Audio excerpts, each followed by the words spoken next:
Muy buenas noches.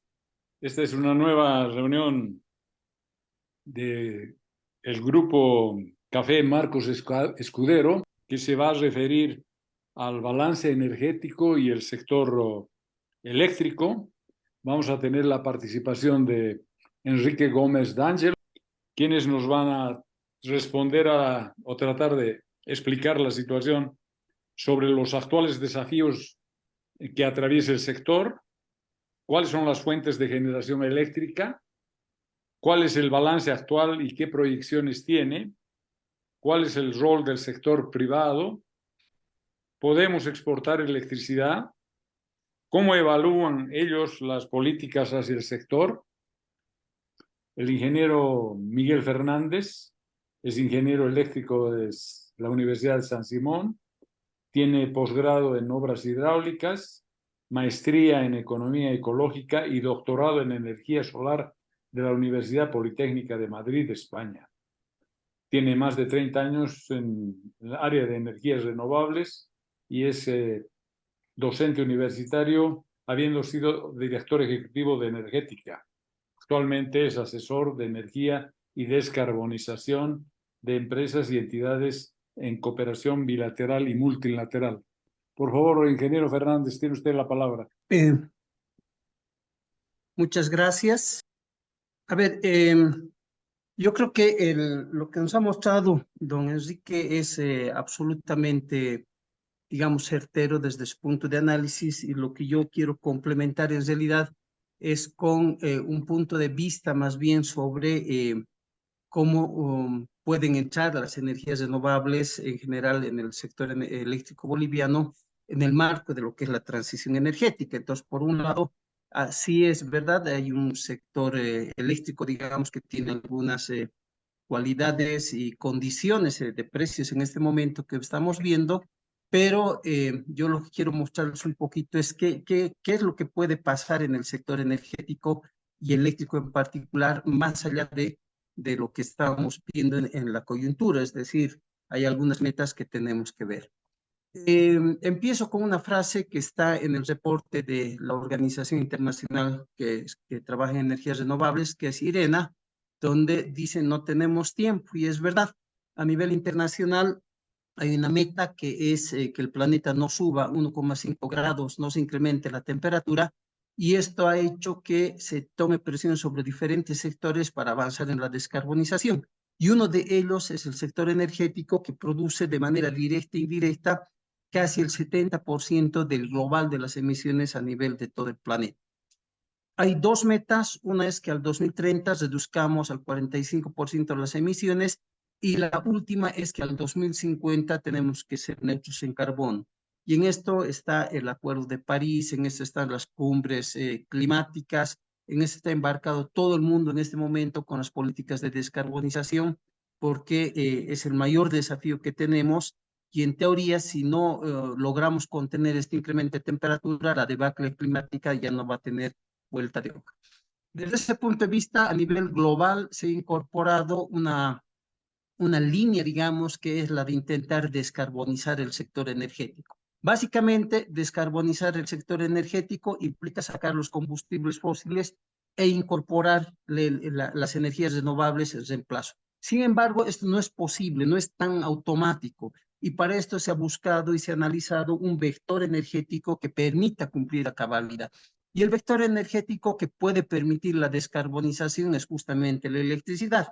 La electricidad está presente prácticamente en todos los sectores en mayor o mayor proporción, y uno de los sectores más complejos, que era el del transporte, incluso en este momento ya puede ser parte de estas políticas a través de lo que es la electromovilidad. Entonces, en ese sentido, se habla no solo de descarbonizar el sector energético, sino de electrificar la economía con fuentes renovables, y ese es el desafío grande. El gran problema es que esto no se puede hacer de la noche a la mañana. Entonces necesitamos una serie de acciones planificadas para reemplazar los energéticos convencionales y cambiar incluso las tecnologías, y este es un desafío que también tenemos como país. En ese contexto, la transición energética es entonces este proceso que va a permitir transformar la matriz energética que está basada en fósiles y pasar a las renovables. Creo que solamente como contexto algunos datos del sector energético al 2021, el consumo interno está en 50 millones de barriles equivalentes de petróleo, son los datos del último balance energético nacional, pero de todos estos sectores, lo más, son los combustibles fósiles los que están dominando, digamos, básicamente todo lo que es la matriz energética interna. Cuando vemos el consumo final, podemos ver ahí que el diésel, el gas, las gasolinas de aviación, el GLP, etcétera, dominan prácticamente. Y aquí tenemos la biomasa, que es un 8%, y la electricidad, que es un 11%, que estarían fuera. Sin embargo, esta electricidad, como nos ha mostrado Enrique, en casi un 70% está básicamente producida con combustibles fósiles, que son básicamente es el gas natural, ¿no? Entonces, eso es importante, y cuando vemos los sectores, vemos que el transporte es uno de los sectores mayormente consumidores de combustibles fósiles, con más del 54%, y después vienen el resto de los sectores. En el tema eléctrico, creo que ya nos ha ilustrado don Enrique, tenemos una capacidad instalada que duplica básicamente la demanda, y eso es complicado. Sin embargo, algunos datos sobre la cobertura. La cobertura urbana está en el 99% y la rural en el 81%, y los mayores consumidores en este momento de electricidad es el sector residencial. Bien. Si volvemos al tema, que es intentar ver cómo vamos a lograr esta transición energética, Bolivia ha firmado efectivamente acuerdos, compromisos, y es parte de este desafío global. También debería llegar a ser neutro en carbono en el sector energético el 2050. Vemos que hay algunos problemitas, yo diría, de fondo, ¿no? El primero es que no estamos hablando de una matriz energética, por mucho que se diga que tiene una gran participación de renovables. El 93% de todo el consumo interno está basado en combustibles fósiles. Segundo, Bolivia tiene un problema de precios, ¿no? Los precios de la energía son súper bajos en relación a los precios internacionales, como nos mostraba don Enrique, y esto genera una competencia, digamos, artificial entre los recursos convencionales y los recursos renovables para la generación de energía. Y tercero, el sector energético es altamente conflictivo. O sea, quiero hacer una nueva central hidroeléctrica, es un problema. Quiero explorar para el gas, es un problema. Quiero subir las tarifas, es un problema. Ya tenemos alguna experiencia ahí, ¿no? Todo lo que se mueve en el sector energético va a plantear un conflicto. Entonces, este es un tema que además se refleja, solamente aquí he puesto un cuadrito, sobre cómo están en este momento los precios de generación en nodo para las energías renovables. Por ejemplo, si vemos la planta eólica de Colpana, con 27 megavatios instalados en el nodo donde aportan energía, ellos tienen un precio de 56,6 dólares por megavatio hora. Pero el precio de nodo en ese mismo nodo es 20,3 dólares por megavatio hora. Estos son datos del 2019. Entonces, justamente este es el efecto de los precios bajos, si quieren, en el sector del gas natural. Estamos por debajo. Lucha, que tiene 5 megavatios en Tarija, produce a 112, casi 113 dólares por megavatio hora, y aporta la energía a un nodo donde el precio promedio está en 18,7. Uyuni 64 contra 19, digamos, contra 20, y Oruro Solar en la primera fase con 50, estaba con 58 dólares de generación por megavatio contra 20 dólares que está en el nodo. Entonces, aquí hay un problema, digamos, que en algún momento hay que resolverlo, es estructural, es de fondo. Para los últimos años se generó un fondo de energías alternativas para pagar estas compensaciones, pero hay que pensar en una solución estructural más grande, porque si hablamos de la descarbonización y de que todo va a ser con energías renovables, vamos a tener estos escenarios de precios y no estos. Entonces, en algún momento hay que hacer una reflexión sobre ese tema. Sin embargo, volviendo a esta visión de lo que quisiéramos llegar a futuro, decimos, tenemos que construir un modelo energético nuevo que sea bajo en carbono, bajo en conflictos y bajo en costos. Una cosa bien compleja, dada la realidad que vivimos, pero que habría que empezar. Pero si yo quiero construir un modelo, tengo que ver qué es lo que va a pasar en el futuro, y tengo que tener la capacidad, digamos, de proyectar eso.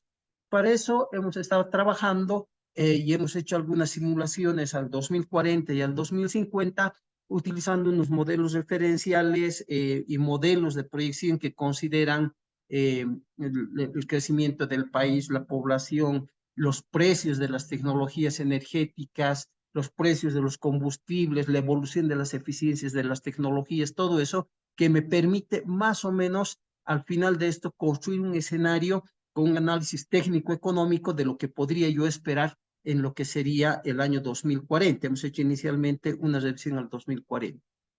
En un escenario business as usual, donde no pasa nada, donde siguen entrando los autos chutos, donde no sube el precio del gas, no se penaliza la contaminación, etcétera, lo que pasaría con el sector es que se va a duplicar todo el sector energético y la electricidad seguiría siendo el 11%. Pero un escenario que intente esta descarbonización, que promueva la eficiencia energética, que vea la posibilidad de poner impuestos al carbono, que de alguna manera vaya sincerando el precio de los combustibles fósiles, pero además que tenga un impulso decidido desde el Estado para el uso de la electricidad.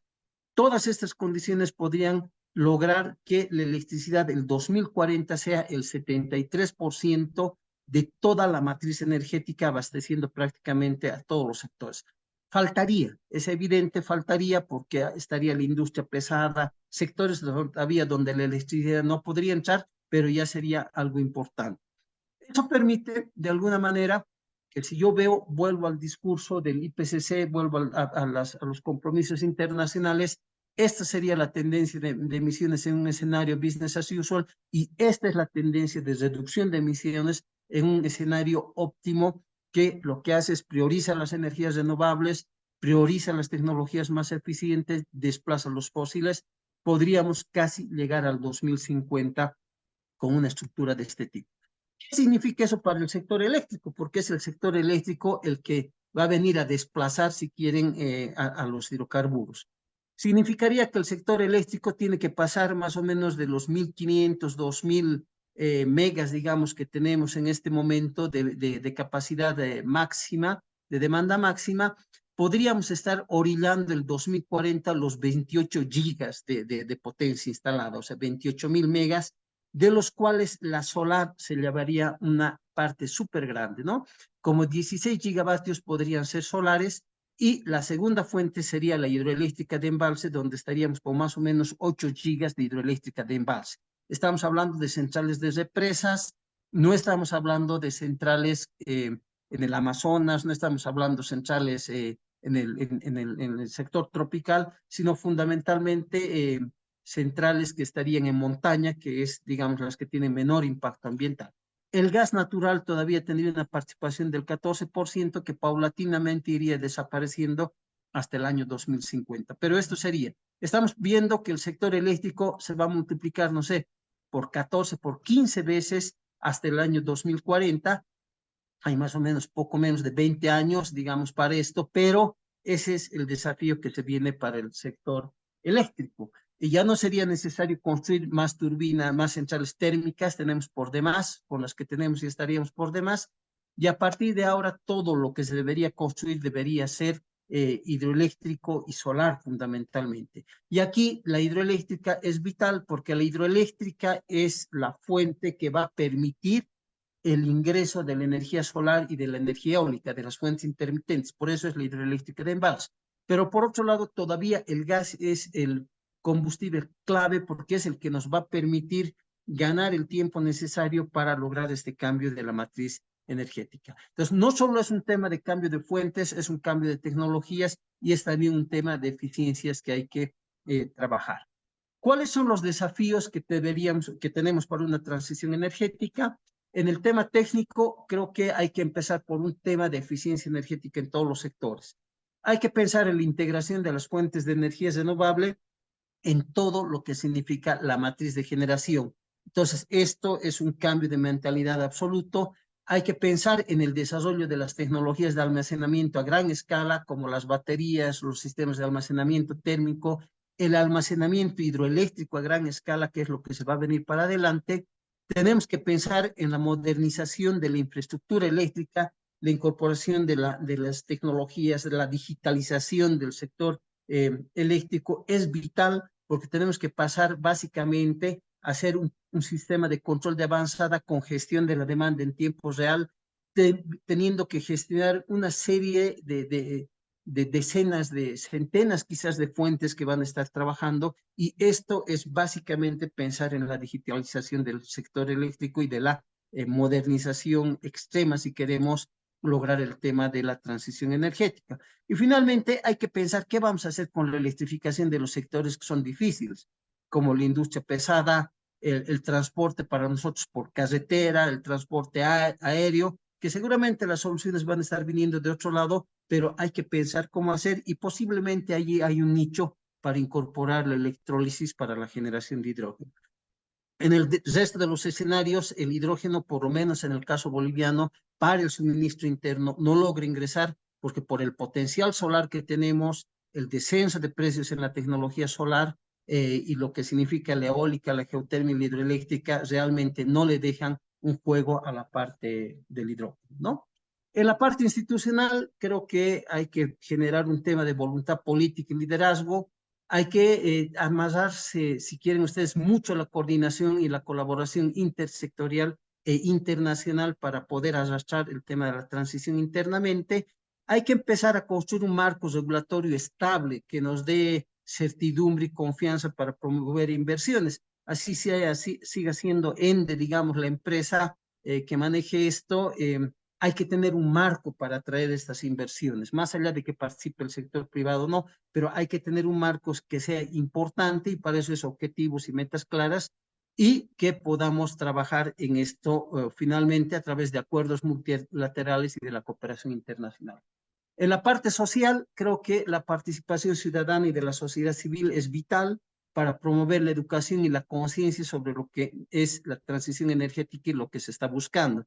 El tema de equidad y justicia, va a haber impactos negativos en grupos sociales vulnerables, y desde ahora hay que estar preveyendo qué es lo que va a pasar, sobre todo en el tema de acceso universal, y buscar que la transición energética sea inclusiva. Ver las oportunidades de empleo. Se va a disparar, pensamos, el sector eléctrico y gente que esté especializada en renovables. Todos los temas de capacitación y reentrenamiento laboral es algo que hay que empezar ya básicamente a pensar, a planificar cómo vamos a hacer, y viendo todo el alcance que pueda tener. Y finalmente, en la parte social, también el financiamiento accesible a usuarios finales. Hay que pensar que en la parte solar que les mostraba, una buena parte de esos 16 gigavatios es generación distribuida.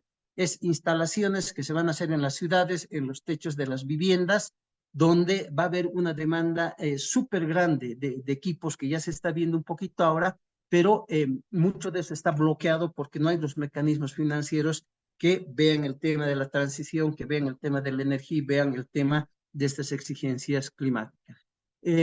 Creo que hoy día uno de los instrumentos que se puede empezar a utilizar es el documento de las NDCs, las contribuciones nacionalmente determinadas, que Bolivia ha presentado recién el año pasado, y que por esta razón tenemos ya un pie, digamos, para entrar en estos temas de transición.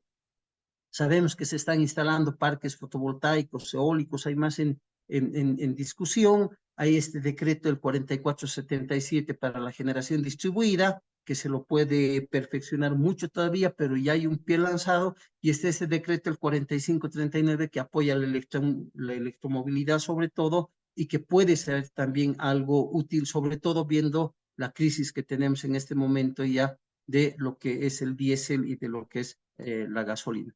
¿Cómo deberíamos avanzar? Bueno, creo que aquí el cambio en la matriz de generación, el cambio tecnológico que busca eficiencia, y un tema que creo que es vital es la planificación energética de mediano y largo plazo, con participación de otros sectores más allá de algunas entidades estatales, sino que esto se abra a una discusión de colegios profesionales, de instituciones que están trabajando en el tema.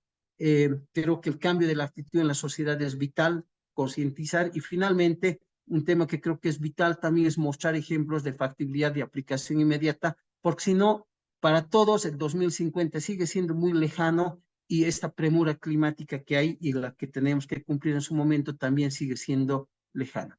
Estoy a punto ya de terminar. ¿Qué roles podemos expresar en la transición energética en Bolivia?